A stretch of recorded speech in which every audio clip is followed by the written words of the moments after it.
자, 두 자연수 A, B에 대해서 1차식을 인수로 가지는 다항식이 있다. 그리고 아래에 있는 식들은 굉장히 뭐가 어렵게 표현이 되어 있는 것 같습니다.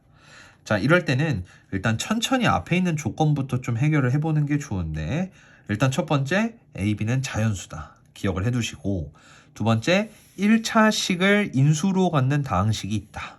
자, 그럼 이 말은 좀 어렵게 생각을 하면 이 식은 무조건적으로 x-a 곱하기 어떤 꼴로 가지고 있다 인수분해가 될 수밖에 없다라고 해석할 수 있고요.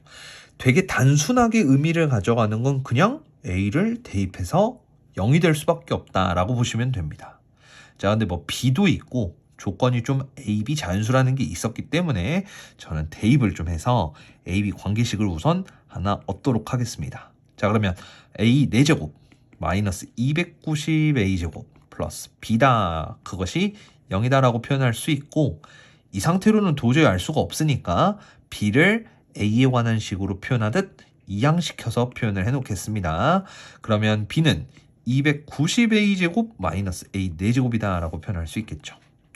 자, 여기서 이 상태로 내버려 두고 넘어가도 괜찮은데, 사실 조금 더 꼼꼼하게 생각하면 b 자체는 자연수다라는 표현을 썼기 때문에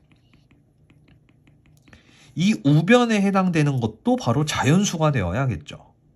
그러니까 뭐 적어도 너가 딱 자연수가 되는 이런 형태를 가지고 있어야 돼까지는 아니겠지만 음수는 되면 안 된다, 이런 생각을 가지시면 좋을 것 같아요. 그럼 자, 일단 확실히 양수가 될 수 있게끔 해주는 공통의 a제곱, 얘네들을 묶어놓고 보시면 여기는 무조건 양수가 되는 거니까, 자, 이 부분만 절대 음수가 되지 않도록 조정을 걸어주는 겁니다. 그러면 가능한 a가 좀 여기 안에밖에 안 되겠는데 라고 생각이 될 수 있겠죠. 자, 이 부분이 양수가 되려면 어떻게 해야 될까요? a는 자연수니까 작은 것부터 1부터 넣어보면서 생각하면 가능하네, 가능하네, 가능하네. 그러다 보면은 제곱을 시켰을 때 290 제일 근처까지 가는 거. 숫자가 몇이 있죠? 네, 17이 있죠. 17은 바로 289가 되는 거니까 가능한 a들은 이 범위 안에 있겠구나 정도로 미리 알아놓고 가는 게 좋을 것 같습니다. 자, 그러면 이제 이 정도까지 조건을 해결해 놨으니 다음 조건을 읽어보기 위해 인수분해한다. 다시 말하면 아까 요런 형태가 될 수 있게 b를 이 식에 넣어보도록 하겠습니다. 자, 그럼 px는 x4제곱 마이너스 290의 x제곱, 다음 b 대신에 이렇게 식을 써보도록 하고요. 자, 인수분해가 될 수밖에 없다고 했었죠. 그럼 인수분해가 진짜 되는지 확인을 해보면 여기 a제곱 290 마이너스 a제곱, 또 마이너스 290이 되려면 마이너스가 필요하니까 마이너스 주면서 너도 똑같이 마이너스.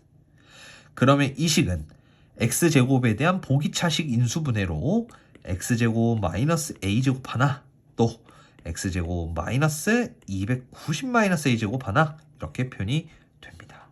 자, 그러면 앞에 있는 건 합차 공식으로 한 번 더 인수분해가 되니까 이렇게까지 나타나겠구나 라고 보시면 되고, 뒤에 있는 거는 뭐 확실하지가 않죠. 그냥 이 상태 그대로 놔둬야 될 것 같습니다. 자, 그래 놓고 나서 다시 위에 있는 식을 읽어볼게요. 개수와 상수항이 모두 정수인 서로 다른 세 개의 다항식의 곱으로 인수분해된다. px는 지금 현재 이렇게 두 덩어리는 확보를 해놓은 것 같아요. 맞죠? 모든 개수가 정수가 되는 1차식의 곱 2개로 표현이 됐으니 여기에서 3개가 나타나게 하려면 인수분해가 절대 되면 안 된다라는 얘기로 해석하면 될 것 같습니다. 그러니까 정수 범위 내에서 인수분해가 되지 않아야 한다라는 게 되겠죠. 그 말인즉슨 위에서 약간 눈치를 챈 대로 제곱 마이너스 제곱의 형태가 되지 않게끔 있어야 인수분해가 되지 않겠구나라고 생각이 든다는 겁니다. 결론은 여기는 290 마이너스 a제곱이 뭐가 되면 안 될까요? 네, 맞습니다. 제곱 마이너스 제곱, 즉 제곱수가 되면 안 된다라고 생각을 할 수 있다는 거죠. 자, 그럼 이걸 만족하는 A값 좀 찾아보도록 할게요. 자, 이 제곱수가 되지 않도록 하는 A값은 뭐 이렇게 다 하나씩 보기가 힘드니까 거꾸로 제곱수가 되도록 하는 A는 누군지 생각해 보겠습니다. 자, 그럼 제곱수가 된다라는 거는 여기 A를 적절히 집어넣어서 완전 제곱이 되어야 한다는 건데, 사실 아까 이거 어디까지 되지? 하면서 이제 17을 넣어봤을 때 289가 들어가면서 전체 결과가 1이 됐었죠. 그래서 거기서 일단 극단적으로 17일 때는 1이니까 1의 제곱 가능하겠구나 라고 하나 생각할 수 있다는 거고요.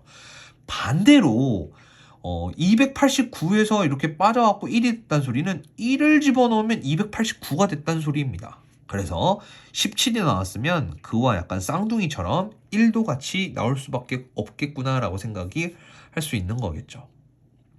자, 다음 이제 A가 될 수 있는 거 또 조금씩 줄여나가 보면서 확인을 해보시면 A 대신에 이제 13이 들어갈 때 169가 되는 거니까 169를 빼면은 121, 다시 말하면 이제 11이다라고 확인할 수 있겠습니다.